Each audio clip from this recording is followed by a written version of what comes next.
어머님, 자기야, 저 임신했어요. 그 순간만큼은 정말 기뻤어요. 손주를 안게 될 거란 생각에 마음이 벅차올랐죠. 제가 얼마나 좋아했는지. 그날 저녁 늦게까지 임신 초기에 좋은 음식들을 장바다가 만들어줬어요. 어머님, 냄새가 너무 역겨워요. 입덧이 심해서 도저히 안 되겠어요. 이제부터는 제가 있을 때 음식 냄새 나게 하지 말아주세요. 아, 그리고 설거지는 어머님이 해주세요. 어머님, 청소기 소리만 들어도 아기한테 안 좋을 것 같아요. 어머님이 저 없을 때 쓱쓱 해두시면 안 될까요? 아, 걸레질도 좀 부탁드려요. 제가 허리를 구부리면 어지러워서. 심지어 제가 끓여놓은 미역국도 코웃음 치더군요. 무슨 일이 있었던 걸까요? 서울 강북구에 사시는 최미현님의 사연입니다. 요즘 많은 분들이 시어머니와 며느리 사이의 갈등으로 고민이 많으신데요. 오늘 들려드릴 이야기는 조금 특별합니다. 사람은 겉만 보고 알 수 없다는 말이 있죠. 이 사연을 듣다 보면 가슴이 먹먹해질 것 같은데요. 아들의 결혼을 누구보다 기뻐하고 며느리를 친딸처럼 아끼며 살았던 시어머니. 하지만 그 뒤에 숨겨진 며느리의 충격적인 진실. 오늘은 사람의 마음이란 게 이렇게나 알 수 없는 것인가 하는 생각이 들게 하는 최미현님의 사연입니다. 과연 어떤 이야기일지 함께 들어보도록 하겠습니다.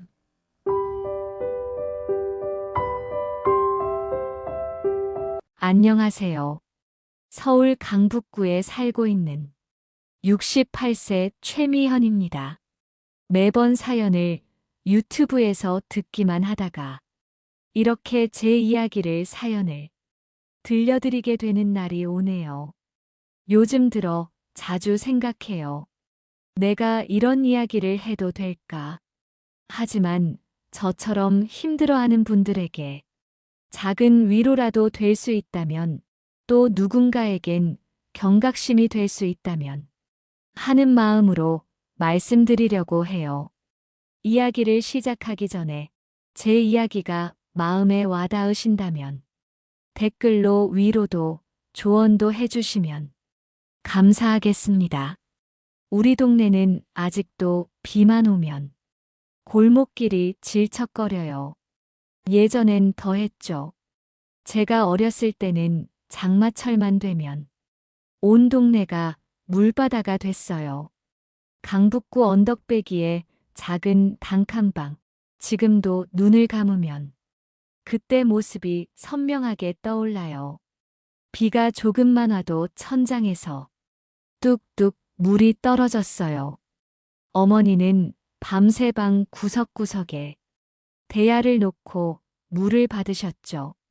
아침이면 그 물을 퍼내는 게 제 일과 중 하나였어요.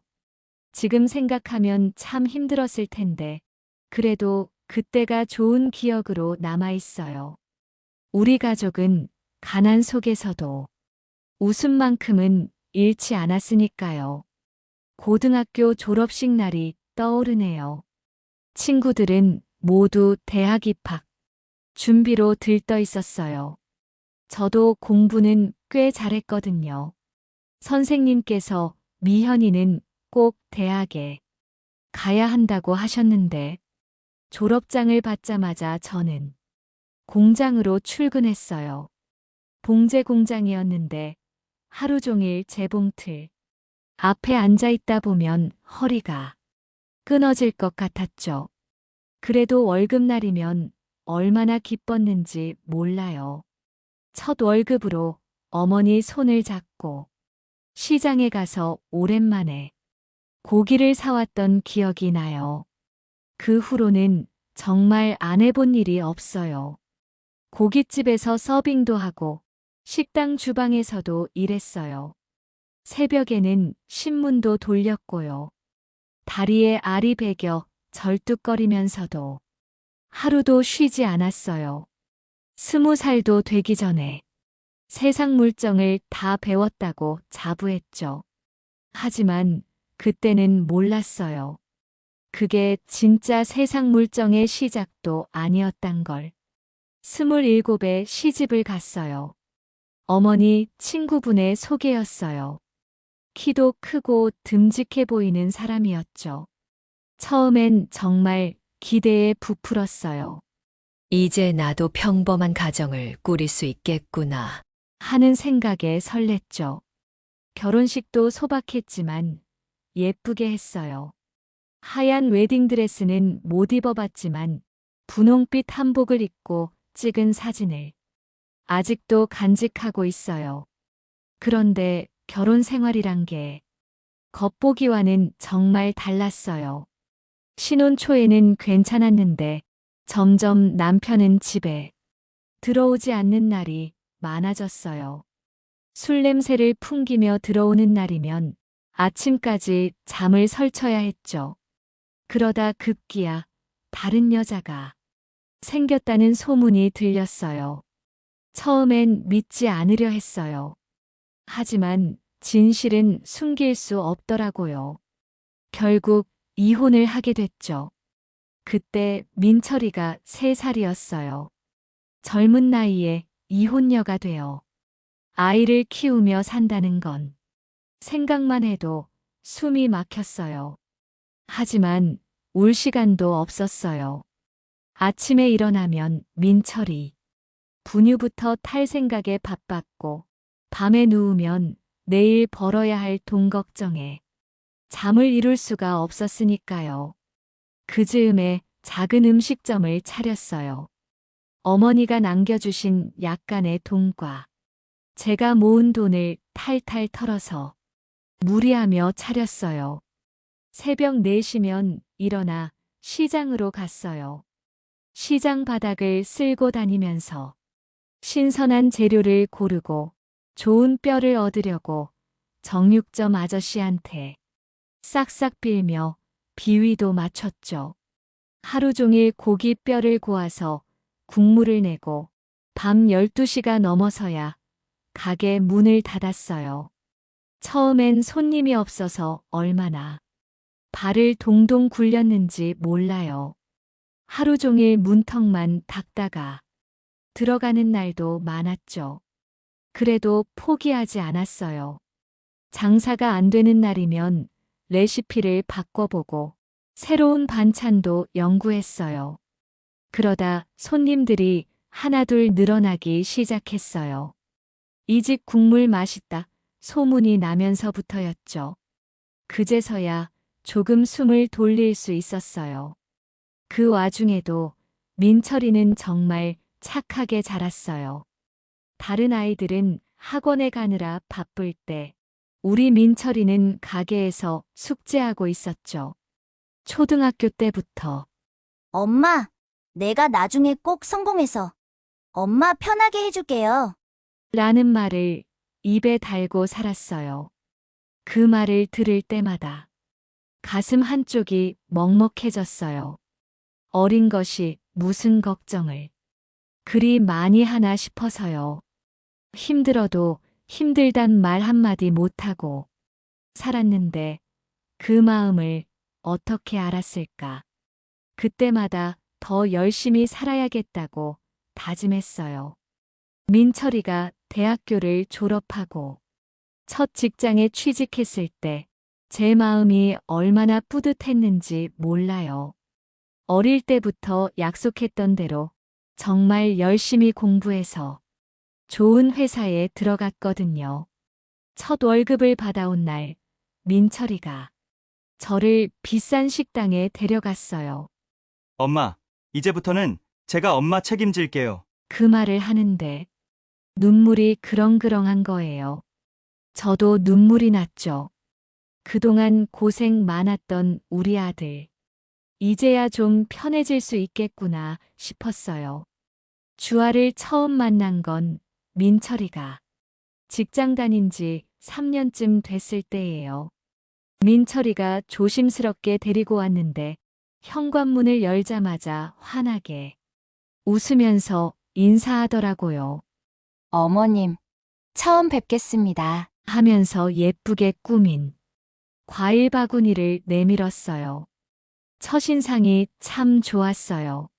말투도 조곤조곤하고 눈치도 빠르고 며느리감으로 더할 나위 없이 좋아 보였죠. 알고 보니 친구 소개로 만나 6개월 정도 연애를 했다고 하더라고요. 어머님, 저희 결혼하면 꼭 같이 살아요. 주아가 먼저 그런 말을 꺼내는데 그 말이 그렇게 기쁠 수가 없었어요. 요즘 젊은 사람들은 다들 분가하고 싶어 하는데 시어머니랑 살겠다고 하니 얼마나 기특했겠어요. 결혼 준비할 때도 주아는 정말 착했어요. 예단이니 혼순이 하는 것도 제가 오히려 말려야 할 정도였죠. 어머님, 저희는 검소하게 시작할게요. 대신 어머님 모시고 잘 살면 되죠. 그런 말을 하는데 어찌나 감동이었는지 제가 모아둔 돈으로 신혼집 보증금도 보태주고 냉장고랑 세탁기도 사줬어요. 우리 아들, 며느리 잘 살았으면 하는 마음에 아낌없이 지원했죠. 결혼식도 예뻤어요. 주아가 웨딩드레스 입고 걸어 나올 때 제가 더 설렜던 것 같아요. 평생 못 입어본 웨딩드레스였는데 우리 며느리가 입은 모습을 보니 제 한도 풀리는 것 같았거든요. 하객들도 다들 예쁜 신부 얻으셨다고 축하해 주시더라고요. 결혼하고 우리 셋은 한 집에서 살게 됐어요. 32평짜리 아파트였는데 크진 않아도 우리 가족이 함께 살기엔 충분했죠. 신혼 초에는 정말 행복했어요. 아침에 일어나면 주아가 어머님, 식사하세요. 하고 부르는 소리에 눈을 떴고 저녁이면 셋이 둘러앉아 도란도란 이야기도 나눴죠. 새로 시작하는 젊은 부부를 위해 제가 많이 배려했어요. 주아가 아침 일찍 출근하고 저녁 늦게 들어오니까 집안일은 제가 도맡아서 했죠. 장도 보고 빨래도 하고 청소도 하고 며느리가 편하도록 최선을 다했어요. 주아는 그런 저를 보며 어머님, 정말 감사해요. 우리 어머님 같은 분은 없을걸요? 라고 했어요. 그때는 그 말이 그저 기쁘기만 했는데 시간이 지날수록 뭔가 조금씩 달라지는 게 느껴지기 시작했어요. 처음에는 별거 아닌 것 같았는데 지금 생각해보면 그때부터였던 것 같아요. 우리 가족이 조금씩 변해가기 시작한 게 어느 날부터인가 주아의 말투가 미묘하게 달라졌어요. 어머님, 이거 해주실 수 있으시죠? 하는 말이 점점 많아졌고 제가 해놓은 일도 당연하게 여기는 것 같았죠. 하지만 그때까지만 해도 저는 몰랐어요.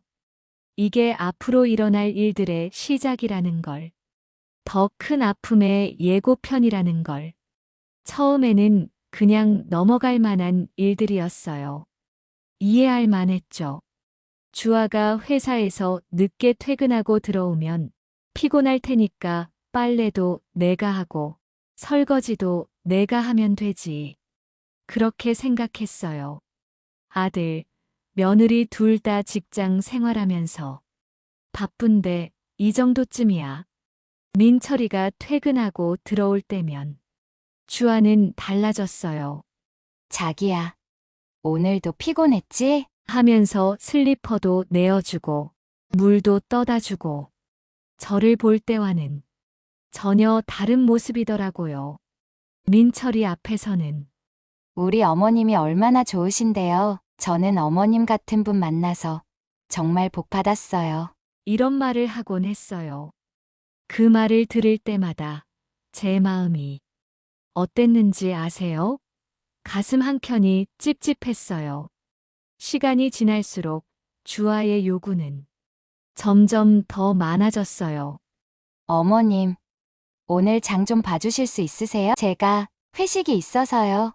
어머님, 내일 입을 옷 좀 다려주세요. 어머님, 이번 주말에 친정에 다녀올 건데 집 좀 봐주세요. 처음엔 부탁하는 말투였는데 나중엔 그냥 당연히 제가 해야 할 일이 되어버렸어요. 민철이 옷을 다리다가 문득 깨달았어요. 내가 지금 뭐 하고 있는 거지? 40도 채 되지 않은 젊은 세대계 집안일을 60이 넘은 시어머니가 전부 하고 있다는 게 이건 뭔가 잘못된 거 아닌가 하는 생각이 들더라고요. 그러다 결정적인 일이 있었어요. 어느 날 저녁 제가 허리가 아파서 누워 있었거든요. 아침부터 김치를 담그느라 무거운 배추를 나르고 집안 대청소까지 하느라 몸이 너무 힘들었나 봐요. 그날따라 주아가 일찍 퇴근을 했어요. 현관문 열리는 소리가 들렸는데 제가 허리가 아파서 하루 쉬고 싶다고 했더니 주아의 본색이 드러나더군요. 어머님, 그래도 오늘 저녁은 해주실 거죠? 주아야, 내가 오늘은 좀 어머님도 제가 얼마나 힘든지 아시잖아요. 어머님은 집에서 쉬시면서 하시는 거지만 저는 회사에서 순간 제 귀를 의심했어요. 집에서 쉬면서라는 말이 가슴을 파고들었죠. 매일 새벽부터 일어나 밥하고 빨래하고 청소하고 장보고 반찬하고 이게 쉬는 거였나요? 그래도 혹시나 제가 너무 예민한가 했어요. 그런데 그날 저녁 주아가 친구와 통화하는 소리가 들렸어요. 야, 오늘 시어머님이 몸이 안 좋다고 저녁 못한대. 진짜 어이없지 않아? 집에서 하루 종일 있으면서 내가 회사에서 얼마나 힘든데. 아니, 집에서 밥하고 빨래하는 게 뭐가 그렇게 힘들다고. 그 말을 듣는 순간 눈물이 나더라고요. 내가 이렇게 아픈데 밥 한 끼 차려줄 생각은 않고 허리도 아프고 마음도 아팠어요. 하지만 그날도 저는 일어나서 저녁을 차렸죠. 아들이 퇴근하고 들어올 텐데 며느리가 차린 밥상이 없으면 서운할까봐. 그러고 나서 얼마 뒤 주아 친구들이 놀러 온 날이었어요. 저는 방에서 쉬고 있었는데 주방에서 이야기하는 소리가 들리더라고요. 야, 너네 시어머니 진짜 대박이다. 이렇게 다 해주시는 시어머니가 어딨어? 맞아. 진짜 손 하나 까딱 안 하고 살면서 돈도 모으고 완전 대박이지. 너 진짜 똑똑하다. 나는 우리 시어머님한테 이렇게는 못하겠더라. 바보야. 이게 다 전략이야. 처음에만 착한 며느리인 척하면서 시어머님 마음 확 잡아. 그 다음엔 민철이 앞에서만 좀 착한 척 굴면 돼. 어차피 남자들이란 눈물 한 방울만 보이면 다 넘어가잖아. 내가 연기를 잘하긴 하지. 가짜 눈물에 넘어간 제 아들이 그저 안쓰럽더군요. 그 말을 들으면서 저는 며느리에게 속은 건 분하지만 아들의 평화로운 결혼 생활을 위해 모르는 척 하기로 했어요. 그래도 며느리가 했던 말이 귓가에 맴돌았어요. 내가 여기에서 무슨 역할을 하고 있는 건지 의문도 들더라고요. 내가 정말 이 집의 어머니가 맞나? 아니면 그저 무급 가사도우미 정도인 걸까?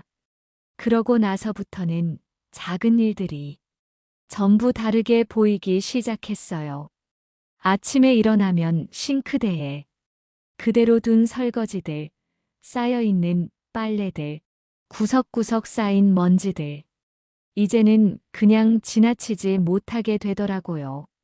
전 아들을 위해 계속 참을 수밖에 없었어요. 시간이 지나 명절이 되었어요. 모처럼 가족이 모여 떡국을 끓이던 날이었죠. 온 가족이 모여 웃고 떠드는 그 순간에 주아가 갑자기 발표를 하더군요. 어머님, 자기야. 저 임신했어요. 그 순간만큼은 정말 기뻤어요. 손주를 안게 될 거란 생각에 마음이 벅차올랐죠. 제가 얼마나 좋아했는지. 그날 저녁 늦게까지 임신 초기에 좋은 음식들을 장바다가 만들어줬어요. 하지만 그게 제 불행의 시작이었네요.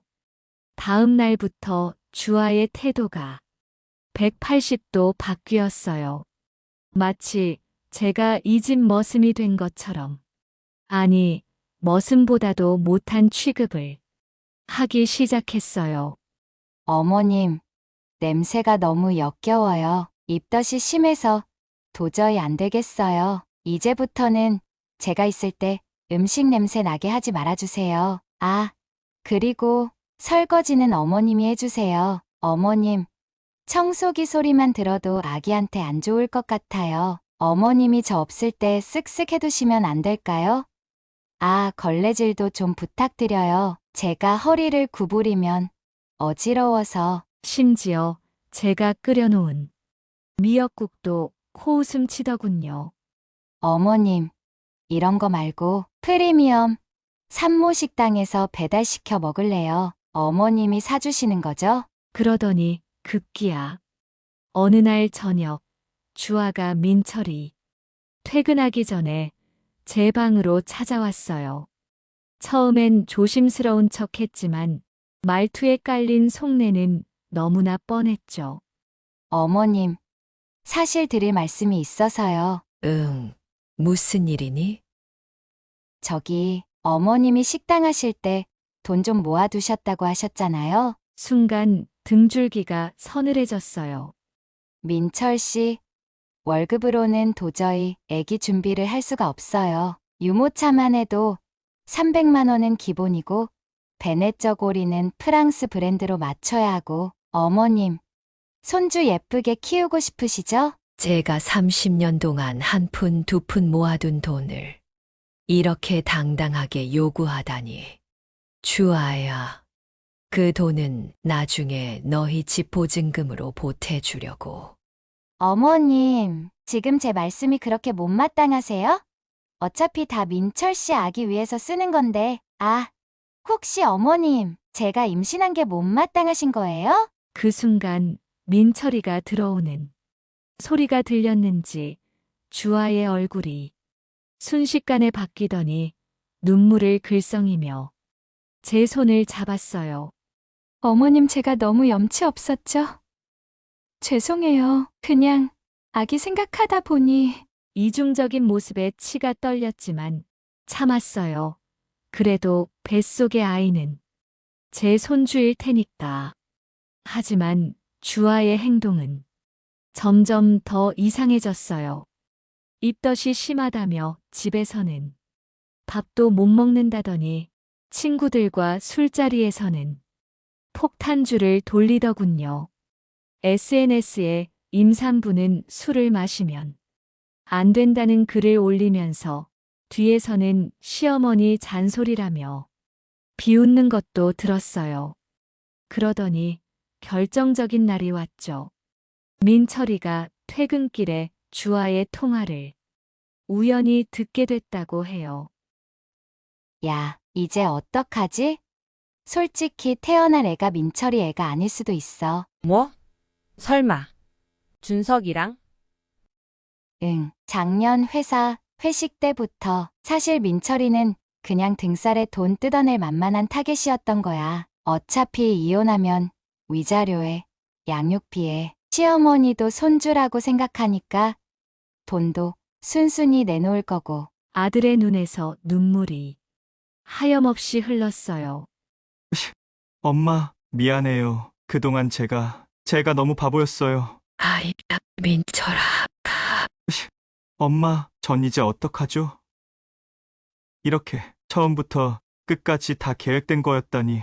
그날 밤 아들을 꼭 안아주었어요. 세상의 더러움을 너무 늦게 알아버린 제 아들, 너무 순진했던 제 아들. 이제는 더 이상 물러설 수 없는 상황이 되어버렸네요. 민철이가 모든 걸 알게 된 다음 날이었어요. 아침부터 주아가 또 저를 몰아세우더군요.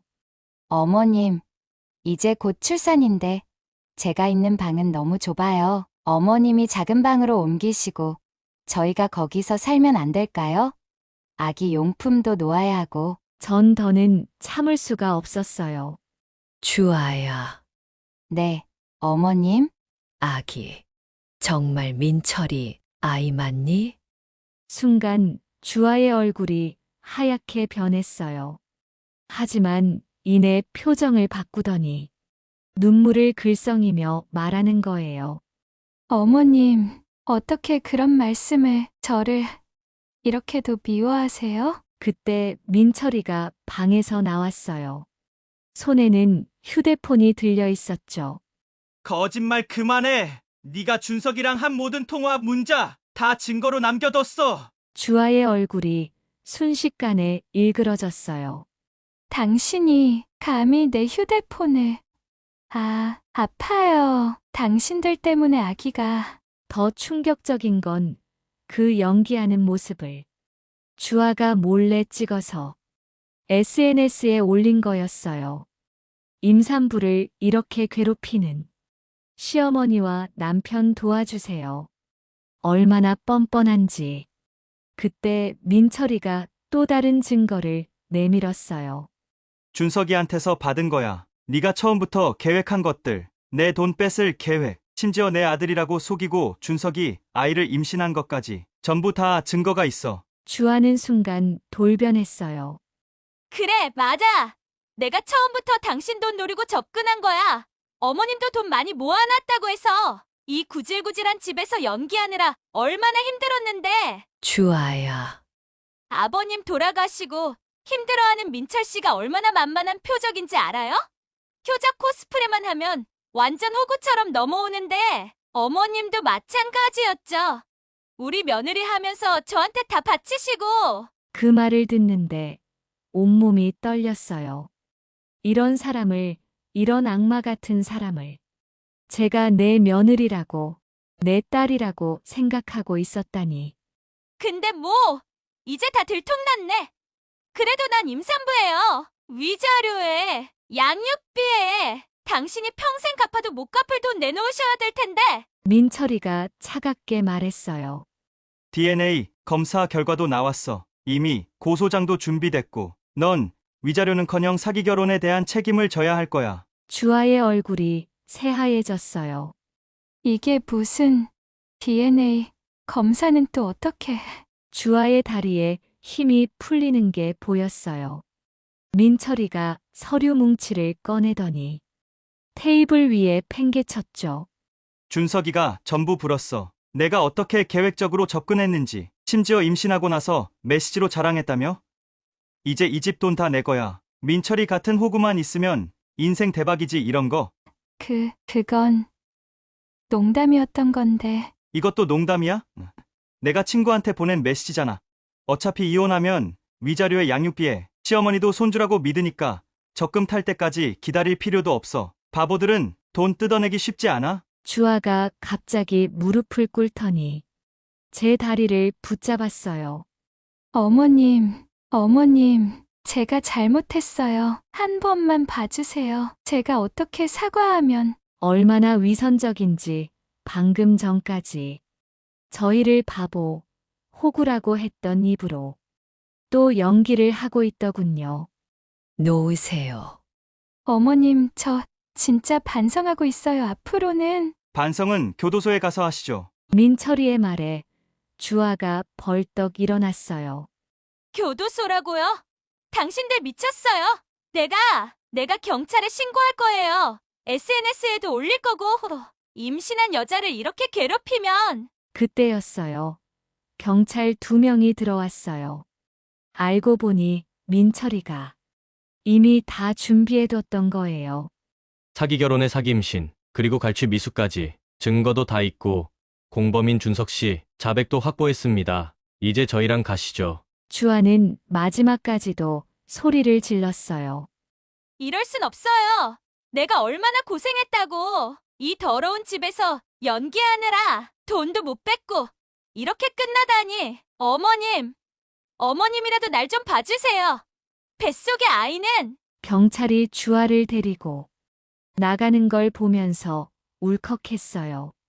제가 이렇게 속았다는 게, 제 아들의 인생이 이렇게 농락당했다는 게, 하지만 한편으로는 다행이란 생각도 들었어요. 더 늦기 전에 이 사실을 알게 되어서 경찰차가 떠나고 민철이가 제 어깨에 기대어 울었어요. 엄마, 이제 끝났죠? 그래, 이제 다 끝났어.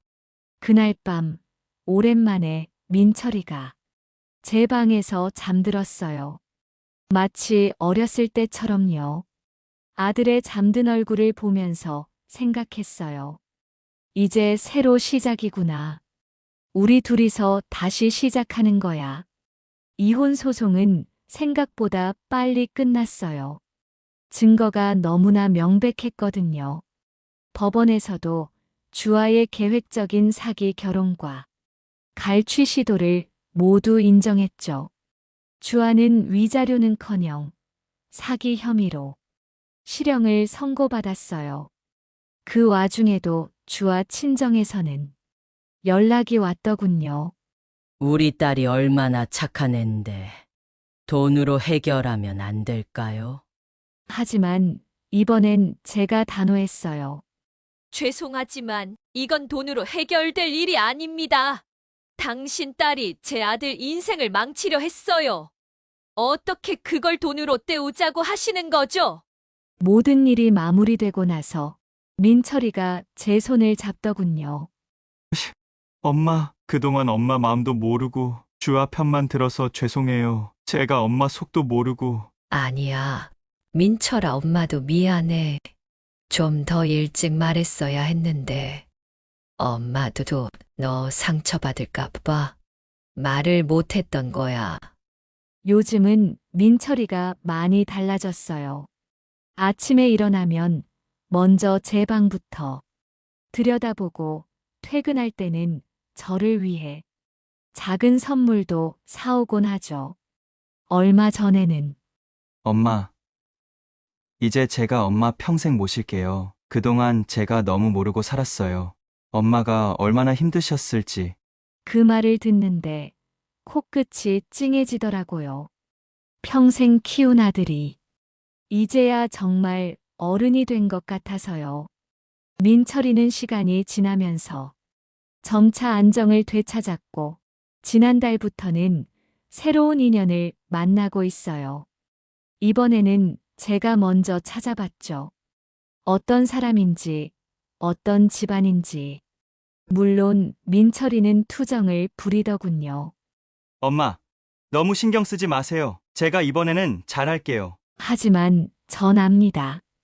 우리 민철이가 이제는 사람 보는 눈이 생겼다는 걸. 상처는 컸지만 그만큼 단단해졌다는 걸. 여러분, 제 이야기가 긴 시간 들어주셔서 감사해요. 혹시 비슷한 일을 겪고 계신 분이 있다면 부디 희망을 잃지 마세요. 모든 폭풍우가 그렇듯 이 시간도 반드시 지나갈 거예요. 인생이 무너진 것 같은 순간에도 우리에겐 새로 시작할 힘이 있다는 걸 잊지 마세요. 저와 민철이처럼 때론 무너져야 더 단단히 다시 설 수 있는 법이니까요. 오늘 제 사연 끝까지 들어주셔서 감사합니다. 네. 최미현님의 가슴 아픈 사연을 들어보았습니다.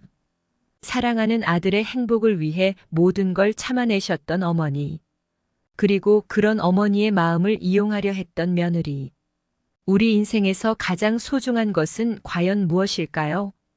돈과 욕심 때문에 한 사람의 마음을, 한 가정의 행복을 무너뜨리려 했던 이 이야기가 오늘 밤 우리에게 많은 생각을 하게 만드는 것 같습니다. 시청자 여러분들은 어떠신가요? 만약 여러분이 최미현님의 상황이었다면 어떤 선택을 하셨을지, 또 비슷한 경험이 있으시다면 어떻게 그 시간을 이겨내셨는지, 여러분의 이야기도 댓글로 함께 나눠주시면 좋겠습니다. 혹시 지금 이 방송을 듣고 계신 분들 중에서도 비슷한 아픔을 겪고 계신 분이 계시다면 최미현님의 이야기처럼 언젠가는 그 진실이 밝혀지고 새로운 시작을 할 수 있다는 희망을 가지셨으면 좋겠습니다. 그리고 우리 모두 오늘 하루 내 곁에 소중한 사람들을 다시 한번 돌아보는 시간을 가져보는 건 어떨까요? 소중한 사연 보내주신 최미현님, 감사합니다. 두 번째 사연은 한 어머니의 가슴 아픈 이야기를 소개해 드리려고 합니다. 긴 터널의 어둠이 끝나고 마침내 빛을 찾은 김진숙님의 이야기인데요. 피는 물보다 진하다라는 말이 있죠. 하지만 때로는 그 진한 피가 오히려 우리를 아프게 만들기도 합니다. 오늘은 자식이 내 마음 같으면 좋으련만이라는 말이 가슴 깊이 와닿는 날이네요. 도봉구에 사시는 57세 김진숙님의 사연입니다. 남편과 사별하고 홀로 키운 딸에게 받은 상처 그리고 그 아픔을 딛고 자신을 위한 새로운 삶을 시작하기까지 20년이 넘는 세월 딸을 위해 모든 것을 바쳤던 한 어머니의 이야기입니다. 시청자 여러분들도 비슷한 경험이 있으시다면 지금 바로 댓글로 공감의 마음을 전해주세요. 때로는 낯선 이의 따뜻한 위로가 큰 힘이 되기도 하니까요. 어떤 사연인지 함께 들어보시겠습니다. 안녕하세요. 저는 서울 도봉구에 사는 57세 김진숙입니다. 오늘은 제가 평생 사랑으로 키운 딸에게 당했던 이야기를 들려드리려고 합니다. 지금 이 순간에도 목이 메이고 가슴이 떨리지만 이제는 말씀드릴 수 있을 것 같네요. 처음에는 이 비밀을 영원히 가슴속에 묻어두고 싶었습니다. 하지만 저처럼 자식 때문에 가슴앓이 하시는 분들이 계실 거란 생각에 오늘은 제 이야기를 나누어 보려고 합니다. 혹시 지금 이 영상을 보고 계신 분들 중에도 비슷한 아픔을 겪고 계신 분이 계시다면 부디 제 이야기가 작은 위로가 되었으면 좋겠습니다. 때론 가장 사랑하는 사람에게 받는 상처가 가장 크니까요. 지금부터 제가 겪었던 일들을 진심을 다해 들려드리겠습니다. 저는 도봉구에서 부동산 임대업과 공인중개사 일을 하고 있습니다. 많은 분들이 지금의 제 모습을 보면 안정되고 여유로워 보인다고 하시지만 이 모든 게 쉽게 이루어진 건 아니었습니다. 20년이 넘는 세월 동안 하루도 쉬지 않고 달려왔으니까요. 제 인생의 가장 큰 전환점은 1998년 봄이었습니다. 미현이가 4살이던 해였죠. 그날도 평범한 아침이었습니다. 미현이 유치원 보내고 일하러 나가려는데 갑자기 병원에서 전화가 왔어요. 남편이 출근길에 큰 교통사고를 당했다는 거였습니다.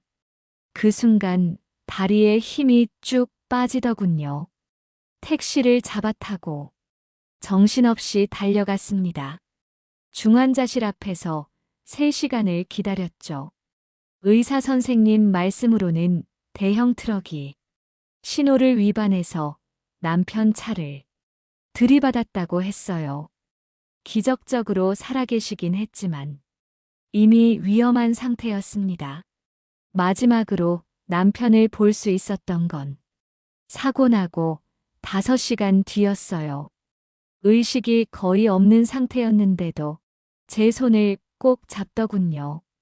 그리고는 힘겹게 마지막 말을 남겼습니다.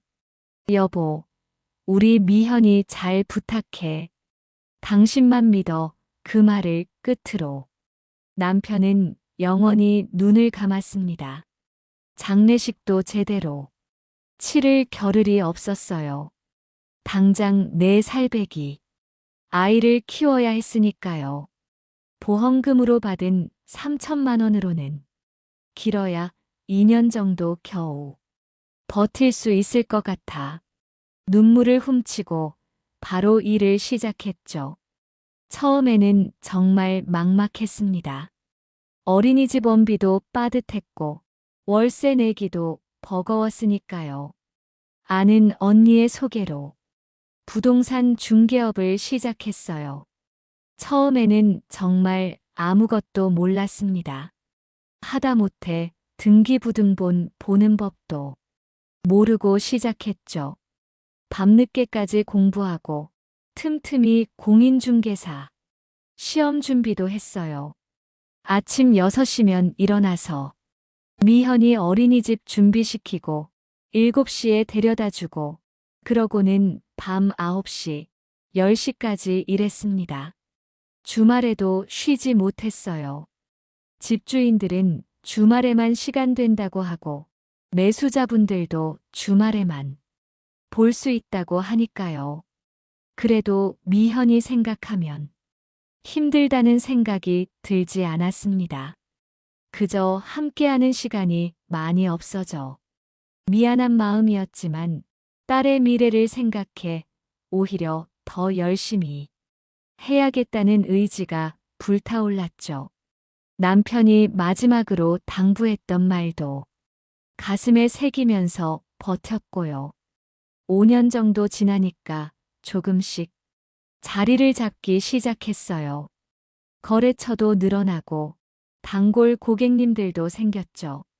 그때부터는 조금씩 저축도 할 수 있었습니다. 원래는 미현이 대학 등록금으로 쓰려고 모았던 돈인데 그걸로 작은 다세대 주택을 매입했어요. 보증금 빼고 대출 받아서 힘들게 산 거였죠. 처음에는 그게 저희 모녀의 터닝 포인트가 될 줄 알았어요. 임대료가 꾸준히 들어오니까 생활이 한결 나아졌거든요. 미현이한테 좋은 옷도 사줄 수 있었고 학원도 보낼 수 있게 됐죠. 주말에는 데이트도 하고 영화도 보고 그때가 저희 모녀의 황금기였던 것 같아요. 미현이는 정말 착한 아이였습니다. 공부도 잘했고 선생님들한테 항상 칭찬받는 모범생이었어요. 특히 미술에 소질이 있었죠. 초등학교 때는 미술대회에서 상도 여러 번 받았어요. 그림 그리는 모습을 보면 꼭 아빠를 닮았다는 생각이 들었습니다. 남편도 손재주가 좋았거든요. 하지만 중학교에 들어가면서부터 뭔가가 달라지기 시작했어요. 처음에는 그저 사춘기련이 했습니다. 모든 아이들이 다 거치는 시기니까요. 늦게 들어오고 짜증도 많이 내고 그래도 이해하려고 했어요. 그런데 점점 더 심해졌습니다. 용돈을 2배로 올려달라고 하고 명품 가방을 사달라고 떼를 쓰고 공부는 뒷전이고 친구들이랑 놀러 다니는 게 일상이 됐죠. 그때 제가 좀 더 단호하게 대처했어야 했는데 지금 생각해보면 그게 가장 큰 실수였던 것 같아요. 사실 이런 이야기를 하는 게 쉽지 않습니다. 하나뿐인 딸의 못난 모습을 보여드리는 거니까요. 하지만 앞으로 일어날 일들을 이해하시려면 이 시기를 아셔야 할 것 같아서 말씀드려요. 그렇게 힘든 사춘기를 보내고 미현이는 고등학교를 졸업했습니다. 솔직히 말씀드리면 그때까지만 해도 저는 희망이 있다고 생각했어요. 사춘기가 끝나면 달라지겠지. 이제 성인이 됐으니 철이 들겠지. 하는 기대를 했던 거죠. 졸업식 날이었습니다. 다른 아이들은 다들 대학 입학을 준비하고 있을 때였어요. 미현이가 졸업식이 끝나고 제게 와서 조심스럽게 말을 꺼내더군요. 엄마, 나 대학 안 갈래? 왜? 미현아, 대학은 가야. 나는 장사가 하고 싶어. 내 사업을 해보는 게 꿈이야. 순간 망설여졌습니다. 한편으로는 걱정도 됐고요. 하지만 그때 미현이의 눈빛은 제가 20년 전 처음 부동산을 시작할 때의 제 모습 같았어요. 간절함과 의지가 보였달까요? 그래서 지지해주기로 했습니다. 그래, 잘 생각했어. 요즘은 대학 나와도 취직 힘들다는데. 내가 하고 싶은 걸 해보는 것도 좋겠다. 하지만 사업은 쉬운 게 아니야. 준비를 철저히 해야 해. 첫 시작은 인터넷 쇼핑몰이었어요. 동대문에서 옷을 떼다가 파는 거였죠. 미현이가 사업 계획서까지 써가면서 저를 설득했어요. 엄마, 요즘은 다 인터넷으로 쇼핑해. 게다가 초기 비용도 많이 안 들어. 창고만 있으면 돼. 그래서 1,000만 원을 지원해 줬습니다. 제가 힘들게 모아둔 돈이었지만 미현이의 첫 시작을 응원하고 싶었거든요. 처음엔 잘 될 것 같았어요. 밤늦게까지 컴퓨터 앞에 앉아서 일하는 모습을 보면 대견하기도 했고요. 하지만 한 달, 2달이 지나면서 문제가 보이기 시작했습니다. 재고 관리를 제대로 못하는 거예요.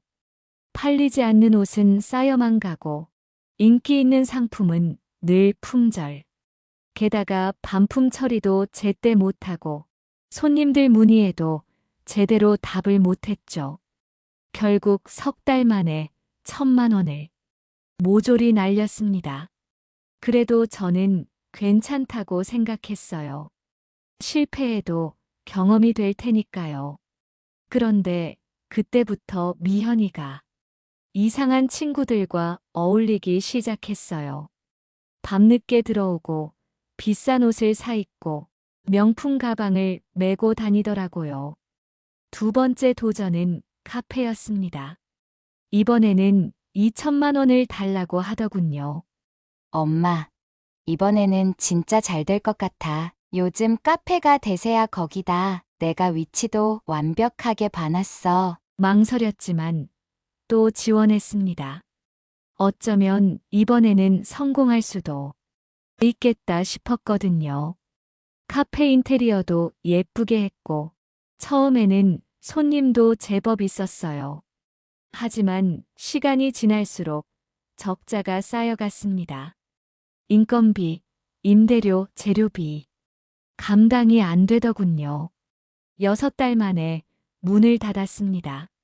그 뒤로 미현이의 행동이 점점 더 이해할 수 없게 변해갔어요. 한 달에 한 번, 2번씩 돈을 요구하기 시작했죠.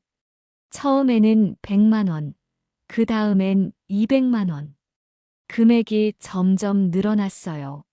엄마, 이번에는 진짜야. 완벽한 아이템을 찾았어. 이거 하나만 성공하면 대박 날 수 있어. 제발 한 번만 더. 매번 거절할 때마다 미현이 눈빛은 점점 더 차가워졌습니다.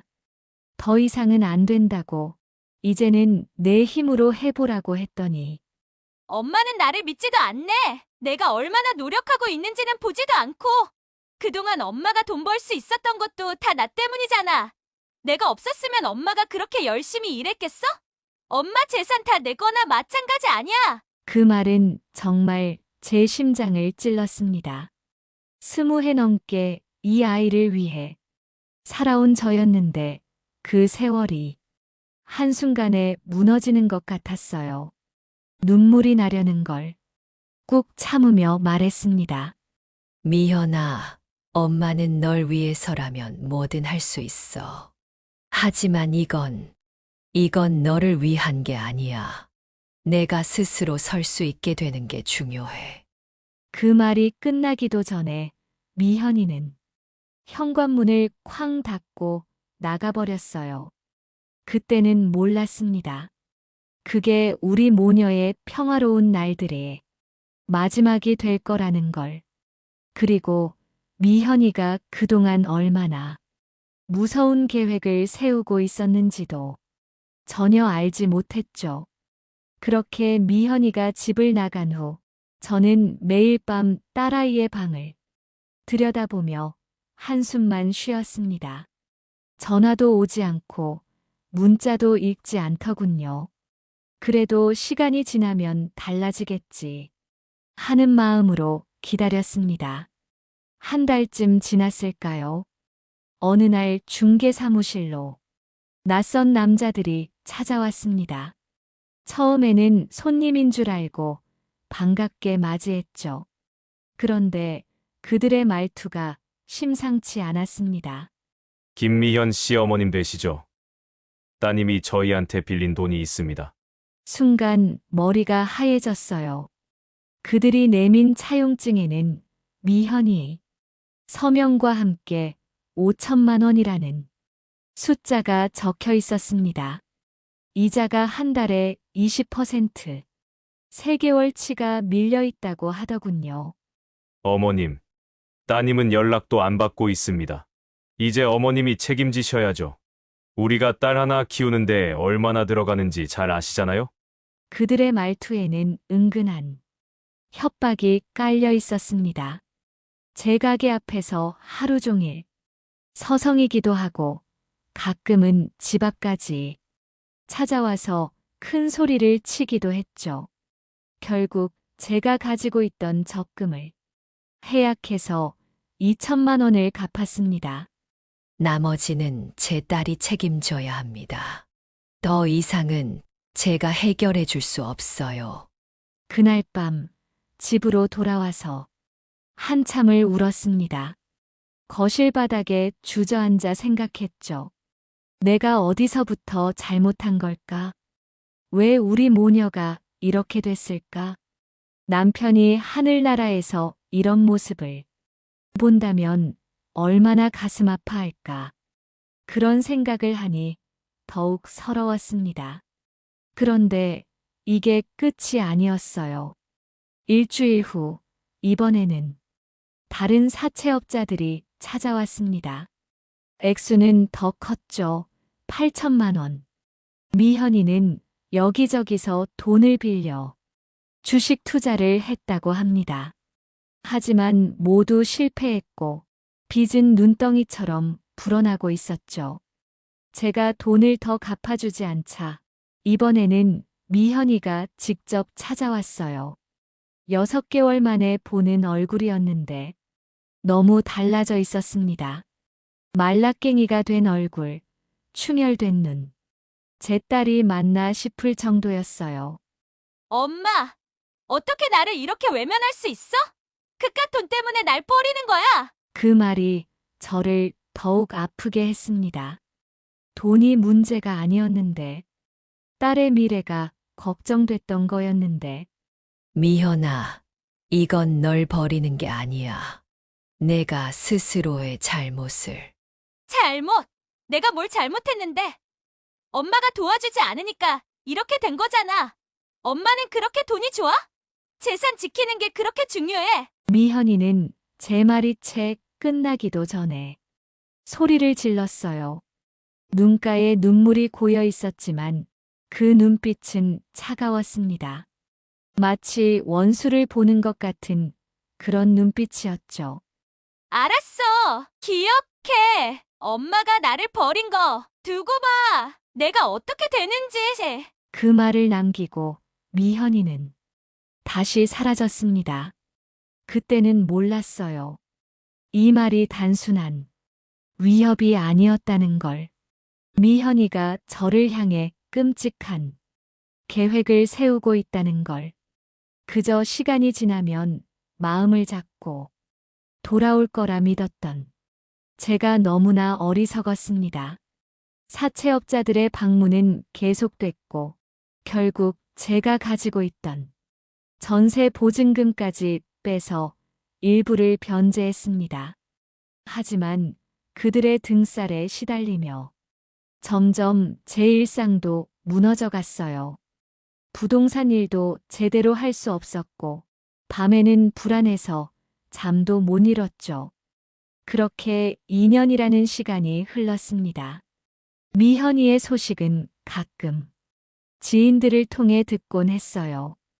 여기저기 돈을 빌리고 다닌다더라.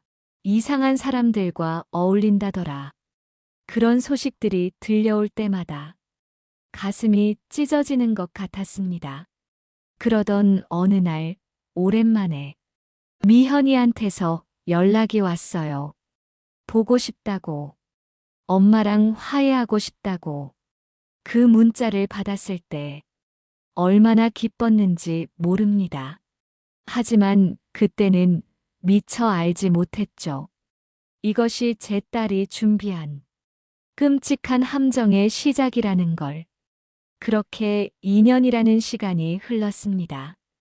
2년 동안 저는 매일 밤 미현이의 방을 들여다보며 잠들었어요. 방은 미현이가 떠나던 그날 그대로였습니다. 책상 위에는 미현이가 고등학교 때 받았던 미술 상장이 놓여 있고, 벽에는 우리 가족 사진, 남편이 살아있을 때 찍은 사진이었죠. 2023년 7월에 어느 무더운 날이었습니다. 평소처럼 부동산 중개사무실에서 일하고 있었어요. 그날따라 손님도 없고 전화도 없어서 조용했죠. 창밖으로는 매미 소리만 들려오고, 그때였어요. 핸드폰이 울렸습니다. 발신자 표시를 보는 순간 심장이 멎는 줄 알았어요. 우리 미현이. 엄마, 나야. 미연이. 목소리가 많이 달라져 있었어요. 예전의 활기찬 목소리는 온데간데없고 피곤하고 지친 것 같은 목소리였죠. 미현아, 정말 너니? 응. 엄마, 나 많이 반성했어. 이제야 내가 얼마나 큰 잘못을 했는지 알겠어. 그동안 엄마한테 너무 미안했어. 그래서 연락했어. 순간 눈물이 왈칵 쏟아졌습니다. 2년 동안 얼마나 이 순간을 기다렸는지 밤마다 울면서 기도했어요.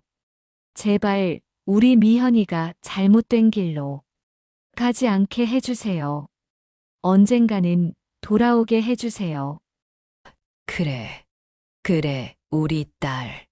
엄마도 너무 보고 싶었어. 잘 지냈니? 밥은 잘 먹고 다니니? 엄마, 우리 만날 수 있을까? 엄마 얼굴 보고 싶어. 망설임도 없이 그래 하고 답했습니다. 어쩌면 경계했어야 했는지도 모르죠. 하지만 그땐 정말 딸을 믿고 싶었어요. 믿고 싶었던 거예요. 미현이가 제안했습니다. 강원도 인제의 한 계곡으로 가자고. 거기가 물도 맑고 공기도 좋아서 우리 모녀가 오랜만에 진솔한 대화를 나눌 수 있을 거라고 했죠. 약속 당일 아침 일찍부터 준비를 했어요. 미현이가 좋아하는 김밥도 싸고 과일도 챙기고, 마치 소풍 가는 어린 딸을 기다리는 것처럼 설렜습니다. 계곡에 도착했을 때 날씨는 정말 좋았어요. 하늘은 맑았고 새소리는 청량했죠. 미현이는 예전에 그 미현이로 돌아온 것만 같았어요. 제 손을 잡고 계곡 이곳저곳을 구경하자며 저를 이끌었죠. 엄마, 여기 봐. 저 바위 위에 꽃 피어 있는 거 봤어? 예쁘지 않아?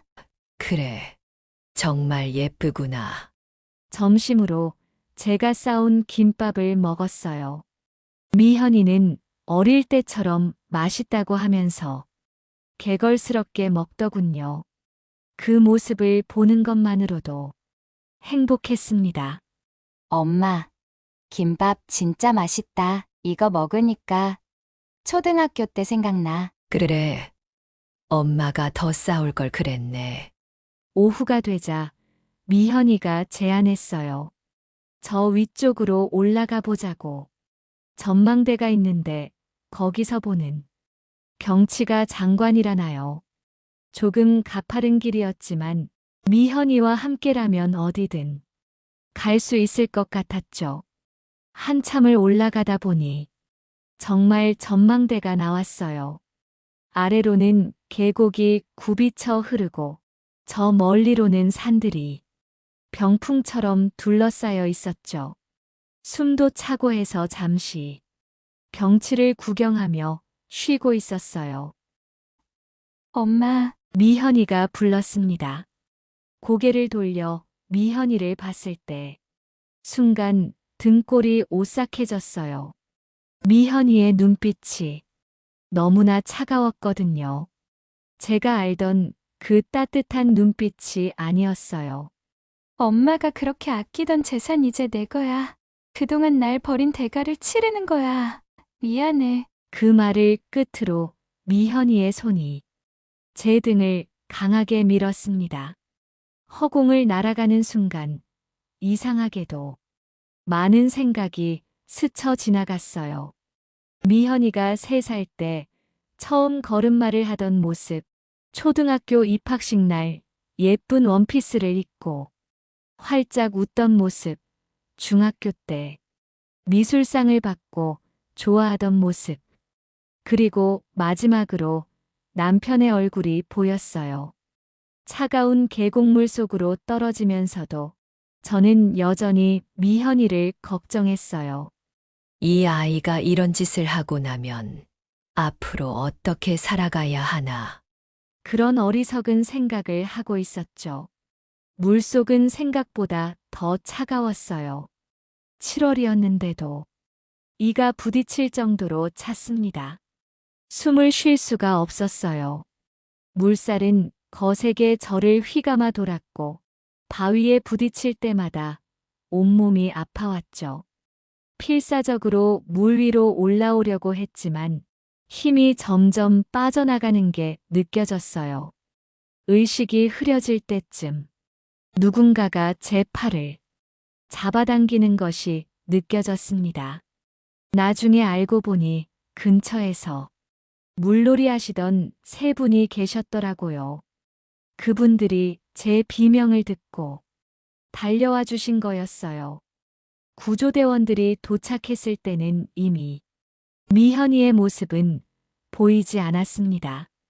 그저 멀리서 구급차, 사이렌 소리만 들리더군요. 경찰이 왔지만 처음에는 아무 말도 하지 못했어요. 그저 실족 사고라고만 했죠. 하지만 경찰은 뭔가 이상하다는 걸 눈치챈 것 같았어요. 제 등에 난 멍자국, 그리고 미현이가 갑자기 사라진 것까지 병실에서 혼자 밤을 지새우며 생각했습니다. 지난 27년이란 세월, 저는 미현이를 위해 제 모든 것을 바쳤어요. 청춘도, 행복도, 꿈도, 모든 걸 미현이를 위해 살았는데 그 결과가 이거였나요? 이제는 끝내야 해. 더 이상 이렇게 살면 안 돼. 미현아, 미안하다. 하지만 이제는 정말 끝이다. 다음 날 아침, 저는 퇴원과 동시에 경찰서로 향했습니다. 더 이상은 미현이를 감싸줄 수 없었어요. 이제는 제가 저를 지켜야 할 때였으니까요. 경찰서로 들어서는 발걸음이 무거웠습니다. 하지만 이제는 돌이킬 수 없었어요. 제 딸의 살인미수를 고발하기 위해 저는 한 걸음 한 걸음 의지를 다져가며 걸어갔습니다.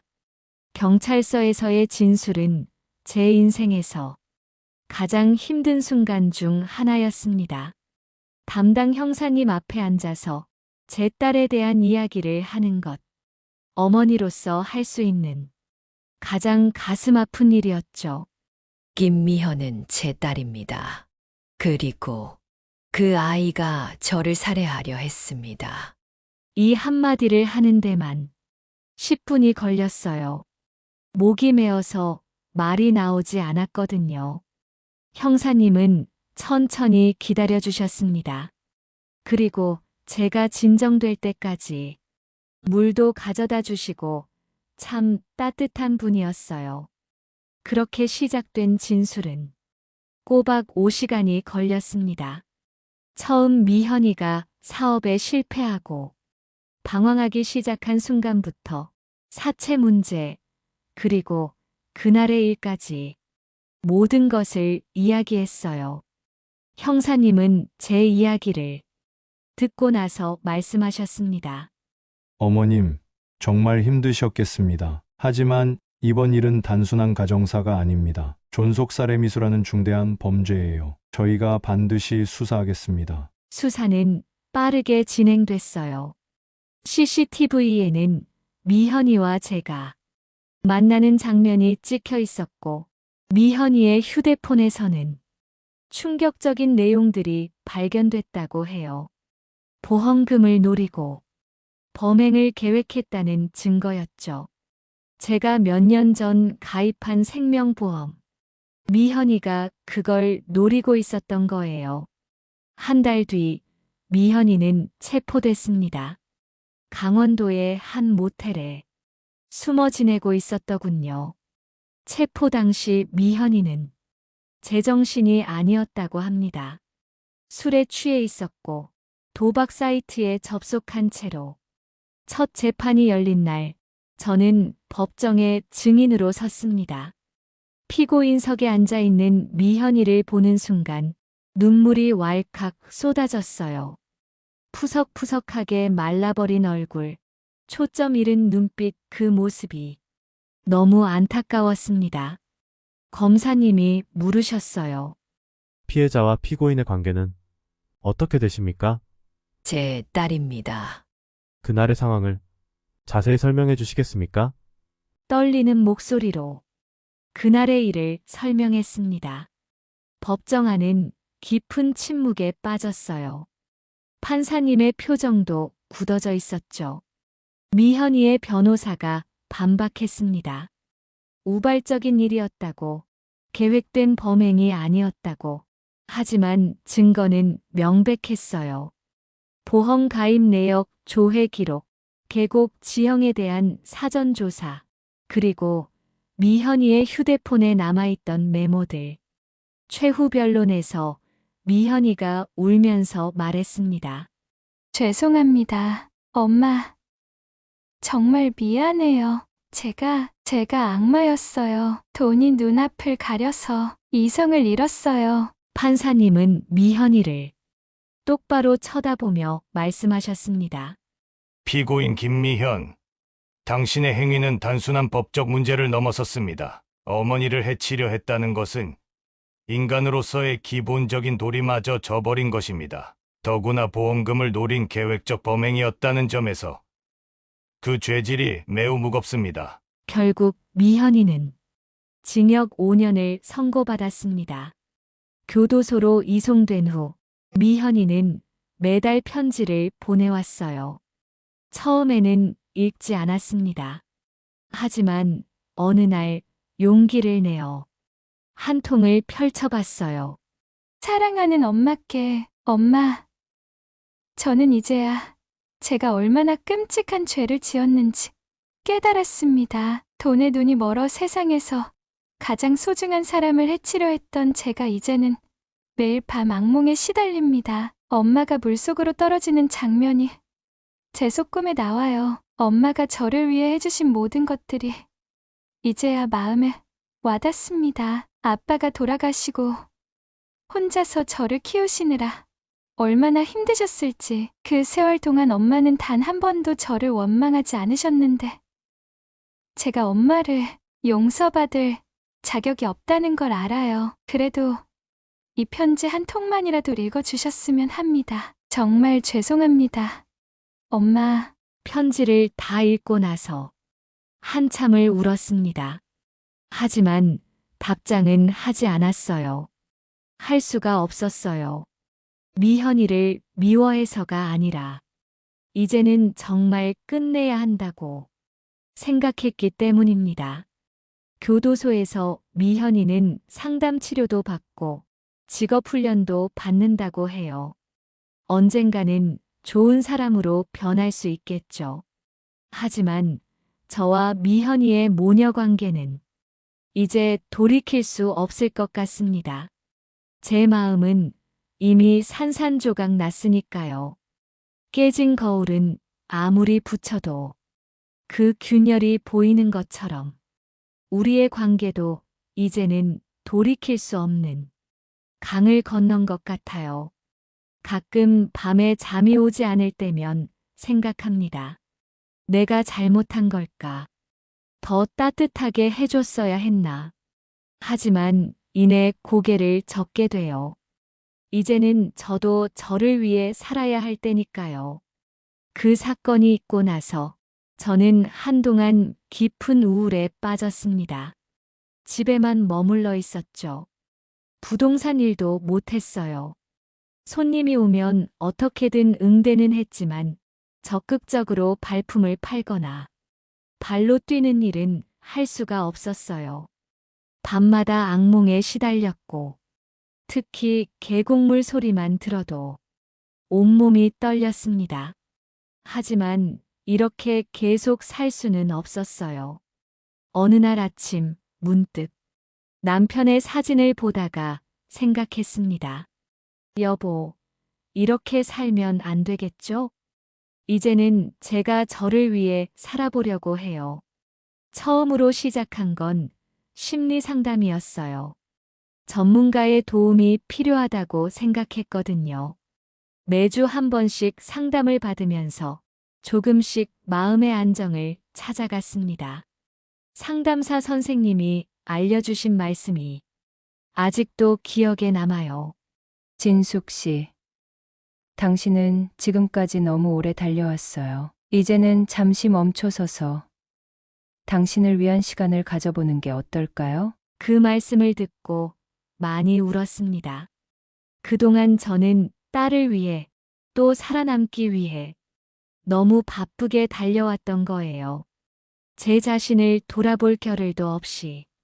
그러다 우연히 동네 복지관에 자원봉사 모집 공고를 보게 됐어요.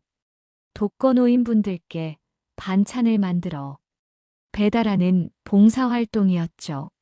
처음에는 망설였어요. 내가 할 수 있을까? 하는 생각도 들고. 하지만 용기를 내어 시작했습니다. 매주 수요일마다 복지관에 나가서 다른 봉사자분들과 함께 반찬을 만들었어요. 처음에는 어색했지만 점점 익숙해졌죠. 특히 할머님들께서 맛있다고 해주실 때마다 가슴이 따뜻해졌어요. 그러다 보니 자연스럽게 다른 봉사활동도 하게 됐습니다. 주말에는 유기견 보호소에도 가고 한 달에 한 번은 보육원에서 아이들과 시간도 보내고 누군가를 돕는다는 게 제게는 치유가 됐던 것 같아요. 특히 보육원 아이들과 있을 때가 가장 행복합니다. 아이들은 순수해요. 그저 제가 가면 반갑게 뛰어와서 안아주고 그럴 때면 마음이 따뜻해져요. 이제는 매달 제 수입의 일부를 보육원에 기부하고 있어요. 부동산 일도 다시 시작했어요. 하지만 이전과는 조금 다르게요. 이제는 무리하게 일하지 않습니다. 제 몸과 마음이 허락하는 선에서만 일하려고 해요. 그리고 월세가 밀린 세입자분들께는 좀 더 여유를 드리려고 노력하고 있죠. 미현이한테서 편지는 여전히 오고 있어요. 이제는 2달에 한 번 정도. 하지만 저는 아직도 답장하지 않아요. 언젠가는 아주 먼 훗날에는 용서할 수 있을지도 모르겠어요. 하지만 지금은 아니에요. 제가 저를 온전히 회복하기 전까지는 힘들 것 같아요. 요즘 저는 매일 아침 거울을 보며 이렇게 말합니다. 진숙 씨, 오늘도 잘 살아냈어요. 이제는 당신을 위해 살아요. 처음으로 저를 위한 취미도 가져봤어요. 미현이가 어릴 때 좋아했던 미술. 저도 한번 배워보기로 했죠. 매주 토요일 오후면 문화센터에 가서 수채화를 배웁니다. 서툴지만 그림을 그리는 동안만큼은 모든 걱정을 잊을 수 있어요. 제 작은 화실이 된 미현이의 방. 이제는 그곳에 제가 그린 그림들을 걸어두었습니다. 창밖 풍경, 꽃, 나무. 아직은 서툴지만 조금씩 발전하고 있다고 선생님이 말씀해 주세요. 물론 아직도 가끔은 힘들 때가 있습니다. 특히 비 오는 날이면 계곡물 소리가 떠올라서 잠을 이루기 힘들 때도 있어요. 하지만 이제는 알아요. 그건 시간이 해결해 줄 거라는 걸요. 지금의 저는 그저 하루하루를 감사하며 살아가려 합니다. 내가 나를 사랑하는 법을 배우고 있어요. 그게 얼마나 중요한 것인지 이제야 깨달았으니까요. 인생은 참 이상한 것 같아요. 가장 사랑하는 사람에게 가장 큰 상처를 받고 그 상처를 통해 새로운 삶을 발견하다니. 하지만 이제는 알아요. 이것도 제가 살아가야 할 이유가 되었다는 것을요. 여기까지가 제 이야기였습니다. 이런 이야기를 들려드리는 게 쉽지는 않았어요. 하지만 제 이야기가 비슷한 아픔을 겪고 계신 분들께 작은 위로가 되길 바라는 마음으로 용기를 냈습니다. 특히 자식 때문에 마음고생하시는 부모님들, 그 마음 너무나 잘 알아요. 내 자식인데 하는 마음에 끝까지 참고 견디시는 분들이 많으시죠. 저도 그랬으니까요.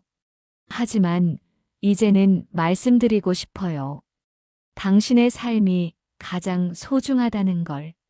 자식이라는 이유로 당신의 행복과 안전을 포기하지 마세요.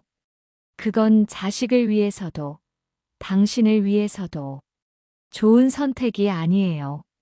제가 그날 계곡에서 살아난 건 어쩌면 새로운 삶을 살라는 하늘의 계시였는지도 모르겠어요.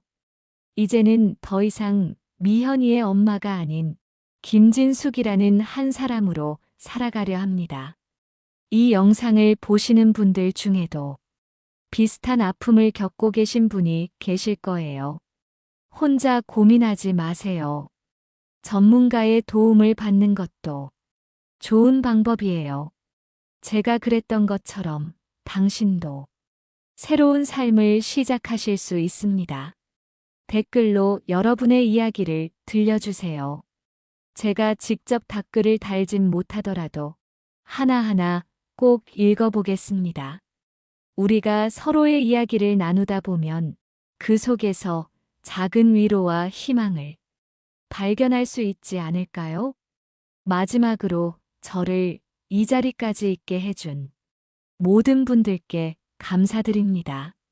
복지관 봉사자분들, 문화센터 미술 선생님, 그리고 이렇게 제 이야기에 귀 기울여 주신 여러분까지. 여러분 모두 행복하세요. 지금까지 김진숙님의 사연 들어보셨습니다. 어떠셨나요, 여러분? 저는 이 사연을 읽으면서 한동안 말을 잇지 못했습니다. 자식 농사라는 말이 있죠. 하지만 그 어떤 농부도 씨앗을 뿌리면서 가시가 날까 걱정하지는 않을 겁니다. 오늘도 전국의 수많은 부모님들이 자식을 위해 하루를 살아가고 계실 텐데요. 김진숙님께서 말씀하신 것처럼 당신의 삶이 가장 소중하다는 걸 잊지 마셨으면 좋겠습니다. 혹시 지금 이 영상을 듣고 계신 분들 중에서도 비슷한 아픔을 겪고 계신 분이 계시다면 부디 혼자 고민하지 마시고 주변의 도움을 받으시길 바랍니다. 지금 바로 댓글로 여러분의 이야기를 들려주세요. 때로는 나누는 것만으로도 마음이 한결 가벼워질 수 있으니까요. 세 번째 사연입니다. 평생 자식들을 위해 헌신해 오신 최진철 어르신의 사연을 들려드리려고 합니다. 젊은 시절부터 단 한순간도 쉬지 않고 일만 하며 가족의 행복을 위해 살았던 어르신이었지만 은퇴 후 찾아온 것은 뜻밖에도 자식들의 배신과 재정적인 갈등이었습니다. 이제 남은 여생을 실버타운에서 아내와 평안하게 보내려 했지만 점점 커지는 가족 문제로 인해 깊은 상처를 받으셨다는데요. 오늘 어르신의 이야기를 통해 진정한 가족의 의미에 대해 다시 생각해보는 시간이 되길 바랍니다. 마음으로 함께 응원해 주시고 위로의 댓글도 많이 부탁드립니다. 안녕하세요. 저는 경기도 용인에 있는 실버타운에 사는 75세 최진철입니다. 젊은 시절 중소기업을 일구고 한평생 가족을 위해 최선을 다해 살아온 사람입니다. 오늘은 제가 겪은 가족과의 이야기, 그리고 그 속에서 깨달은 진정한 가족의 의미를 여러분과 나누고 싶습니다. 어릴 적 저는 가난한 집안에서 태어나 늘 생활고에 시달리며 자랐습니다. 부모님은 새벽부터 밤늦게까지 일하셨고 부모님이 일하러 나가시면 저는 어린 나이에도 동생들을 돌봐야 했습니다. 그렇게 부모님이 고생하시는 모습을 보면서 그리고 제가 힘든 일을 겪으면서 맹세했습니다. 절대로 이런 가난은 대물림하지 않겠다. 내 자식들은 절대 이런 고통을 겪게 하지 않겠다. 그 일념 하나로 저는 16살부터 취직을 했고 낮에는 일, 밤에는 야간 고등학교를 다니며 살아왔습니다. 남들처럼만큼이라도 살겠다는 것이 꿈이었죠. 그 꿈을 이루기 위해 청년 시절부터 쉬지 않고 일했습니다. 그러던 어느 날 우연히 교회 성가대에서 아내를 만났습니다. 어려운 시기를 견딜 수 있었던 건 아내 덕분이었죠. 성악을 전공하고 가수의 꿈을 키웠던 그녀는 결혼 후 그 꿈을 접고 저와 가정을 선택했습니다. 여보, 전 이제 새로운 꿈이 생겼어요. 당신과 함께 행복한 가정을 만드는 거예요. 결혼 후 얼마 지나지 않아 아들이 태어났습니다. 겨우 월세당 칸방에서 시작한 새 삶이었지만 아들을 안고 있으면 이루 말할 수 없는 행복이 밀려왔습니다. 2년 뒤에는 딸도 태어났죠.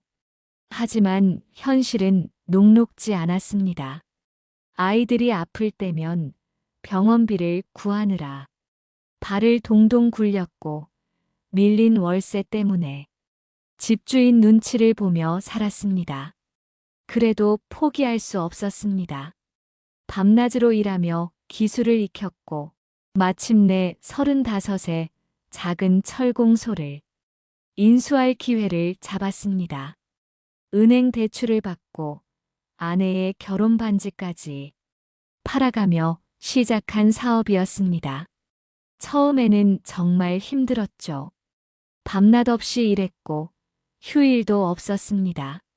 직원 월급날이 다가오면 가슴이 덜컥 내려앉곤 했죠. 그때마다 아내가 곁에서 힘이 되어 주었습니다.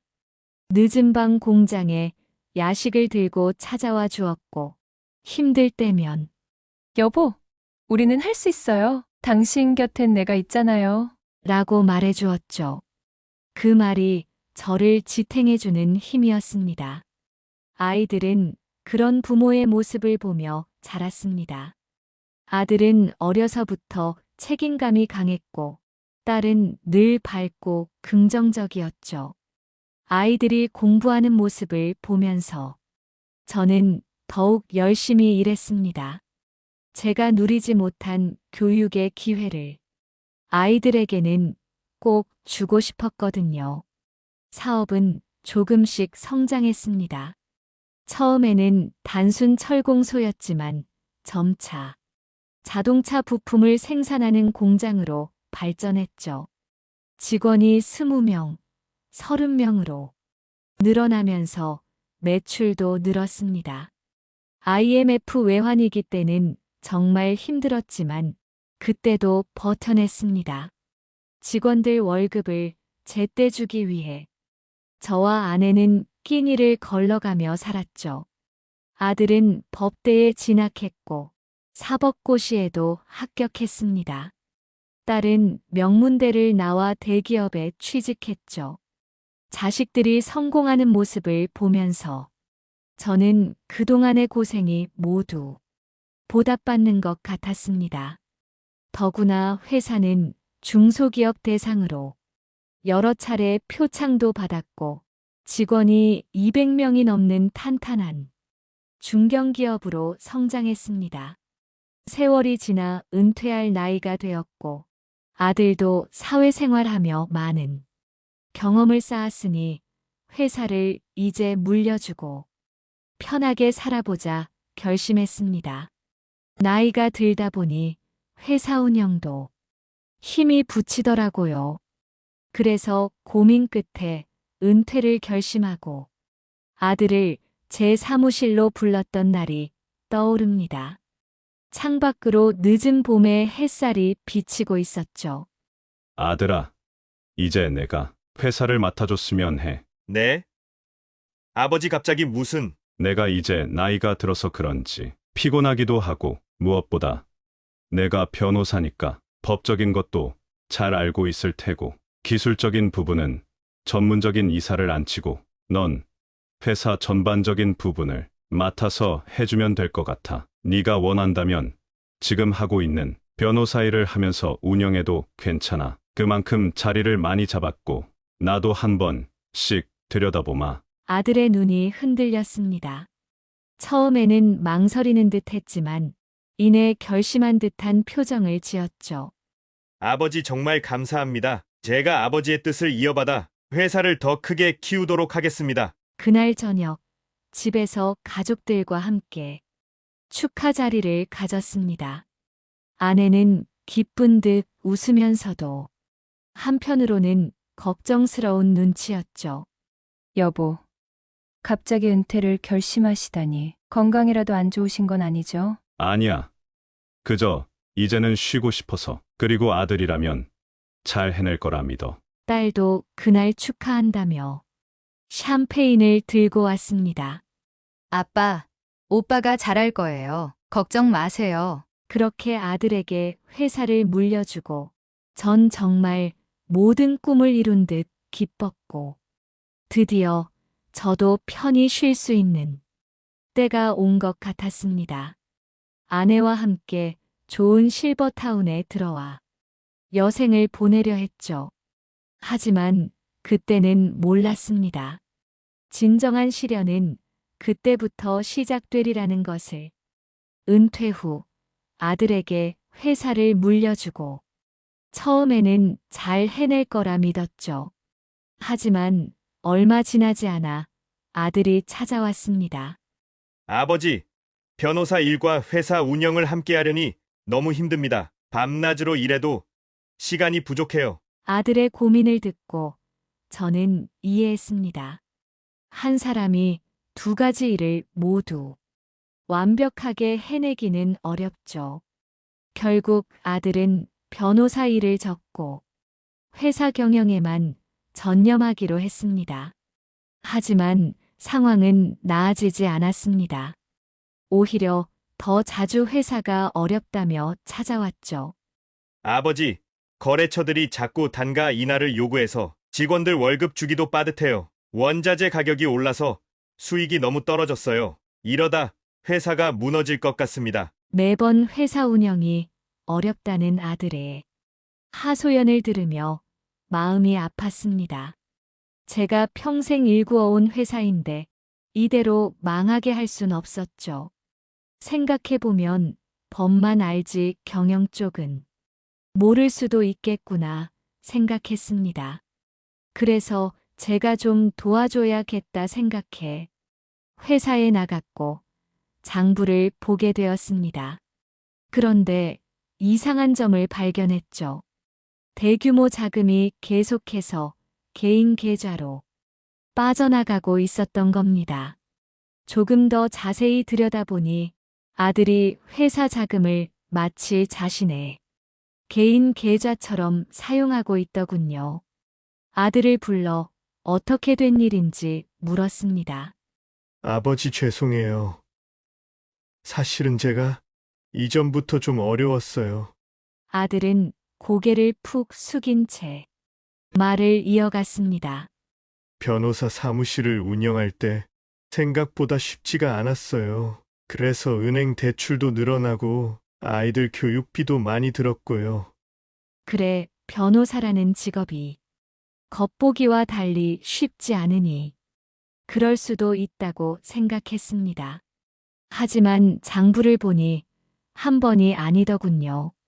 그리고 처음엔 몇백이었던 금액이 나중에 몇천, 몇억 정도가 점점 심해졌습니다. 아들에게 계속 회사를 맡겨도 되는 것인지 고민되었습니다. 아들이 다시는 그러지 않겠다며 사정하기 시작했습니다. 아버지, 정말 어쩔 수가 없었습니다. 이제 2번 다시는 공금 건드리는 일은 없을 겁니다. 이제 빚도 없고 회사 키우는 일에만 집중하겠습니다. 제발 한 번만 더 믿어주십시오. 그래, 한 번 더 기회를 주마. 대신 다시는 공금에 손대지 말 거라. 구멍 난 공금은 내가 이번엔 채워주겠지만 다음부턴 용서할 수 없을 것 같구나. 아들, 널 믿는다. 부탁하마. 그렇게 회사를 나와 다시 실버타운에서 휴식을 취했습니다. 은퇴 후 저의 고민거리는 아들만이 아니었습니다. 딸의 경우는 더 안타까운 상황이었습니다. 어느 날 퇴근 후 실버타운을 찾아와 울먹이며 말하더군요. 아빠, 회사에서 너무 힘들어요. 과장 진급하고 책임은 늘었는데 업무 스트레스가 너무 심해요. 사직서를 내고 싶은데 대출금 갚아야 하고 이번 달만이라도. 딸의 빨갛게 충혈된 눈을 보니 차마 거절할 수가 없었습니다. 알고 보니 남편이 주식 투자에 실패해서 큰 빚을 지게 되었다고 했죠. 처음에는 3천만 원을 빌려줬는데 그 다음 달에는 또 찾아왔습니다. 아빠, 남편이 도박까지 시작했어요. 카드빚도 있고 전 이제 어떻게 해야 할지 모르겠어요. 딸의 사정이 딱해 보여 몇 번이고 도와주었습니다. 손주들 학원비도 제가 내주었고 생활비까지 지원했죠. 그런데 어느 날 우연히 백화점에서 딸과 마주쳤습니다. 명품 매장을 돌아다니며 쇼핑하는 모습이었는데 카드를 꺼내는 손이 전혀 떨리지 않더군요. 한숨도 자지 못했다며 울던 그 모습은 온데간데 없이 직원들과 웃으며 수천만 원대 가방을 고르고 있었습니다. 그날 이후 딸을 유심히 지켜보기 시작했습니다. SNS에는 호화로운 여행 사진들이 가득했고 매주 골프장에서 찍은 사진도 올라왔죠. 남편이 도박 중독이라던 말도 거짓이었습니다. 알고 보니 사위는 도박은커녕 술도 입에 대지 않는 성실한 직장인이었고 오히려 제 딸이 명품 중독과 과소비로 가정 경제를 망가뜨리고 있었던 겁니다. 더 충격적인 건 따로 있었습니다. 한 번은 딸의 친구를 우연히 만났는데 그 친구가 술김에 실토를 하더군요. 아저씨, 죄송한데 솔직히 말씀드릴게요. 지은이가 아버님 돈 받으러 갈 때마다 우리 아빠는 호구라면서 저희들한테 자랑하듯 말하곤 했어요. 돈 받아내는 연기는 자기가 제일 잘한다고. 그 말을 듣는 순간 제 다리에 힘이 풀렸습니다. 퇴근길에 들른 딸의 집 앞에서 본 건 수억 원대의 외제차였고 거실 한켠에는 제가 생활고에 시달린다고 들었던 그 시기에 구매한 고가의 미술품들이 걸려 있었습니다. 아빠, 이건 다 짝퉁이에요. 진품처럼 보이게 잘 만든. 딸의 변명이 더욱 가슴을 아프게 했습니다. 거짓말을 하면서도 늙은 아버지를 속이는 게 전혀 부끄럽지 않은 듯한 태도. 그동안 제가 얼마나 쉽게 속았는지 깨달으니 참담했습니다. 결국 저는 더 이상의 금전적 지원을 하지 않겠다고 선언했습니다. 그러자 딸은 돌변했죠. 아빠는 오빠한테는 회사도 주고 그렇게 잘해주시면서 저한테는 이것도 안 해주시려고요? 이게 말이 돼요? 자식의 입에서 나온 그 말이 저를 완전히 무너뜨렸습니다. 제가 그토록 사랑했던 딸이 그저 제 지갑만 바라보는 파렴치한이 되어 있었던 겁니다. 그리고 마침내 제 인생 최고의 충격적인 일이 찾아왔습니다. 아들이 회사 경영을 넘겨받은 지 2년이 지난 어느 날이었죠. 평소처럼 회사를 둘러보려 들렀는데 직원들의 표정이 심상치 않았습니다. 30년 넘게 함께 일해온 김 부장이 저를 보더니 한숨을 깊게 내쉬었죠. 회장님, 저희는 정말 몰랐습니다. 어제 갑자기 중국 회사 사람들이 와서 실사를 하고 가슴이 덜컥 내려앉았습니다. 아들을 찾아가 보니 이미 계약서에 도장까지 찍혀 있었습니다. 아버지, 제가 설명드리려고 했어요. 중국 H그룹에서 좋은 조건을 제시했거든요. 기술력도 인정받았고 매각 대금도 꽤 괜찮아요. 그래서 한마디 상의도 없이 이런 결정을 내렸단 말이냐? 아버지, 이제는 제 회사 아닌가요? 아버지가 물려주신 거잖아요. 게다가 중소기업으로는 더 이상 버티기 힘들어요. 대기업들이 단가 인하 요구하고 원자재 값은 오르고 이게 최선이었다고요. 아들은 마치 남의 회사 이야기하듯 담담하게 말했습니다. 제가 평생을 바쳐 일군 회사인데 100여 명의 직원들과 그 가족들의 생계가 달린 이 회사를 그저 물건 팔듯 매각해버린 겁니다. 직원들은 어떻게 되는 거냐? 아, 걱정 마세요. 일단은 고용 승계된대요. 6개월 동안만요. 6개월이라고? 그때 옆에서 울음소리가 들렸습니다. 30년 전 20살에 입사해서 이제는 공장장이 된 최 과장이었습니다. 그의 아들도 우리 회사에서 일하고 있었죠. 회장님, 저희 가족들은 이제 어떻게 살라고? 아들은 매각 대금을 자랑하듯 이야기했지만 제 귀에는 들리지 않았습니다. 머릿속에는 지난 30년이 주마등처럼 스쳐 지나갔습니다. IMF 때 직원들과 함께 굶어가며 버텨낸 시간들, 명절마다 직원 가족들과 나누었던 그 모든 것이 하루아침에 물거품이 되어버렸습니다. 내가 정말 내 아들이 맞는 거야. 그 말을 끝으로 저는 회사를 나왔습니다. 뒤에서 아들이 뭐라고 외치는 소리가 들렸지만 더 이상 들을 힘도 의지도 없었습니다. 평생 일구어온 제 꿈이 제가 그토록 믿었던 아들의 손에 산산조각 나고 말았습니다. 그 충격을 잊으려 실버타운 골프 모임에 나갔습니다. 거기서 처음 만난 박 회장은 특별했습니다. 늘 맞춤 양복에 명품 시계를 차고 다니며 고급 외제차를 몰고 다녔죠. 진철 씨, 처음 뵙는데 왜 이리 친동생처럼 느껴지는지 모르겠어요. 우리 인연이 있나 봅니다. 골프장에서 마주칠 때마다 극진하게 대해주었고 비싼 술을 사며 친분을 쌓아왔습니다. 한 달쯤 지났을까 어느 날 저를 따로 불렀습니다. 진철 씨, 이건 절대 다른 사람한테 말하면 안 되는 거야. 내가 진철 씨 하나만 믿고 하는 말이네. 삼성전자 전무로 있는 친구가 알려준 비밀 투자처야. 대기업 임원들만 아는 거라고. 휴대폰을 꺼내 수익률 그래프를 보여주었습니다. 매달 15%씩 수익이 나고 있었죠. 원금이 2배, 3배는 기본이야. 나도 3개월 만에 5억을 15억으로 불렸다니까. 우리 회원들 중에 벌써 몇 명이 투자해서 돈 벌었어. 실제로 골프 회원들 중 몇몇은 수익을 봤다며 자랑을 늘어놓았습니다.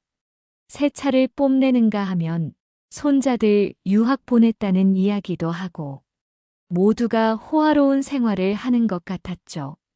처음에는 의심스러웠습니다. 하지만 매주 투자 설명회를 열며 치밀하게 설득해왔고 급기야 제 앞에서 누군가에게 전화를 걸더니 전무님, 제가 말씀드린 분이에요. 라며 통화를 시켜주기까지 했습니다. 결국 저는 노후 자금으로 모아둔 5억을 투자했습니다. 한 달 후 약속대로 7천만 원의 수익금이 들어왔죠. 이에 고무된 저는 2억을 추가로 투자했고 그리고 얼마 지나지 않아 박 회장은 잠적했습니다. 경찰 조사 결과 충격적인 사실이 드러났습니다. 박 회장은 가명이었고 그는 전국의 실버타운을 돌며 수백 명의 노인들을 속여온 전과 구범이었습니다. 처음 들어온 수익금도 다른 피해자들의 투자금으로 지급한 일종의 미끼였죠. 통화했던 전무님은 공범이었고 수익을 자랑하던 회원들도 모두 조직의 일원이었습니다. 경찰은 초기에 거액의 수익금을 지급해 신뢰를 얻는 수법은 전형적인 폰지 사기라고 말했습니다. 제가 그토록 믿었던 사람들이 모두 연기를 하고 있었던 거죠. 7억 제 인생 마지막 노후 자금의 일부가 한순간에 사라져버렸습니다. 이제 얼마 남지 않은 노후 자금을 보며 제 어리석음을 한탄하는 마음뿐이었습니다. 은퇴 후 아들, 딸, 그리고 저. 정말 조용한 날 없는 나날들이었습니다. 저와 아내가 평생 힘들게 모아온 돈이 한순간에 사라지는 기분이었죠. 그런데 사건은 이게 끝이 아니었습니다. 또 다른 고통이 찾아왔습니다. 어느 날 우연히 병원에 갔다가 의사의 실수로 알게 된 사실. 그토록 사랑했던 막내 손주가 입양하라는 것이었습니다. 아버지 적당한 타이밍을 못 찾아서 말씀을 못 드렸어요. 아들의 말이 귓가에 맴돌았습니다. 적당한 타이밍이라니. 손주가 태어났을 때부터 지금까지 5년이라는 세월 동안 저를 속여온 게 과연 타이밍의 문제였을까요? 그저 진실을 말할 용기가 없었던 건 아닐까요? 제가 그동안 믿어온 모든 것들이 허상이었다는 걸 깨달았을 때 그 배신감과 상실감은 말로 표현할 수 없었습니다. 매일 밤 천장을 바라보며 같은 생각이 맴돌았습니다. 나는 도대체 무엇을 위해 이렇게 살아온 걸까? 아내의 꿈을 적게 했고 평생을 돈을 위해 달렸습니다. 그 모든 게 결국 자식들이 행복을 위해서였는데 돈이 오히려 우리 가족을 망가뜨렸다는 게 가슴 아팠습니다. 실버타운 방에 홀로 앉아 옛 사진들을 보았습니다. 아이들이 어렸을 때 찍은 사진, 직원들과 함께 찍은 단체 사진.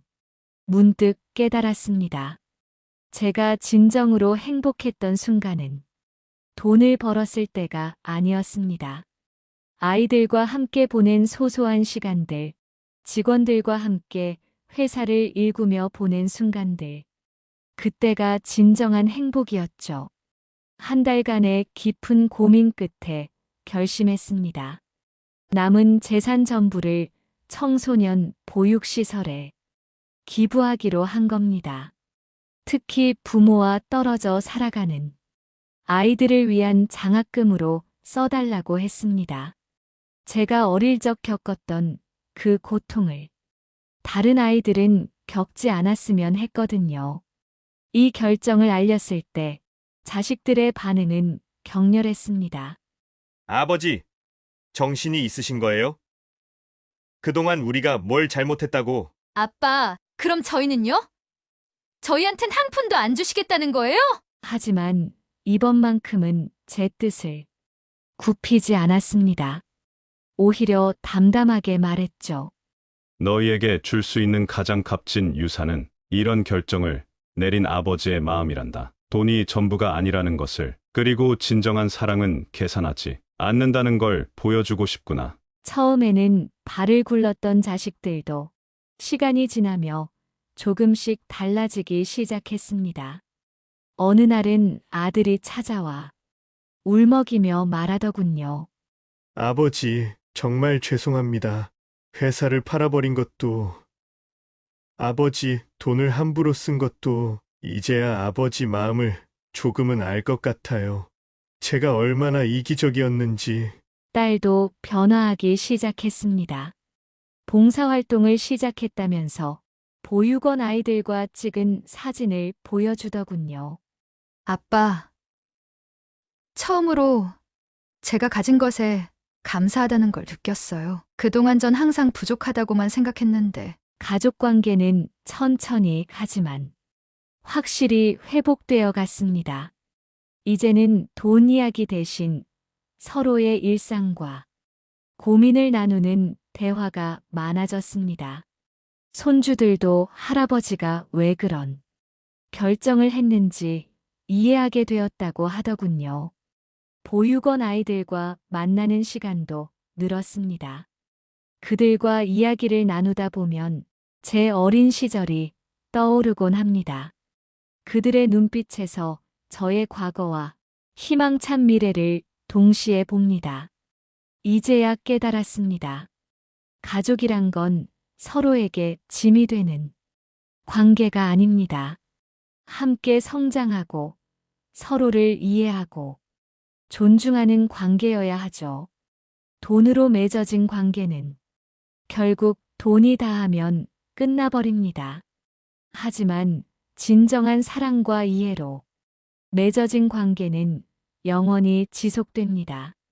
제 인생 75년 돈을 쫓다가 놓친 것도 많지만 이제라도 이런 깨달음을 얻은 것에 감사합니다. 여러분도 돈에 얽매이지 말고 진정한 행복이 무엇인지 생각해 보셨으면 좋겠습니다. 시청자 여러분, 인생은 결국 무엇을 남기느냐에 달려 있는 것 같습니다. 돈일까요? 사랑일까요? 아니면 또 다른 무엇일까요? 여러분이라면 이런 상황에서 어떤 선택을 하셨을까요? 댓글로 여러분의 생각을 들려주시면 감사하겠습니다. 오늘 제 이야기가 여러분께 작은 위로와 깨달음이 되었기를 바랍니다. 오늘 이야기 어떠셨나요? 어머님, 아버님들도 힘든 순간들, 답답한 순간들, 지금 이 이야기의 생각들 모두 댓글로 털어놓고 가세요. 함께 공유하며 서로 힘을 더해 따뜻한 정을 나눌 수 있는 공간이 되겠습니다.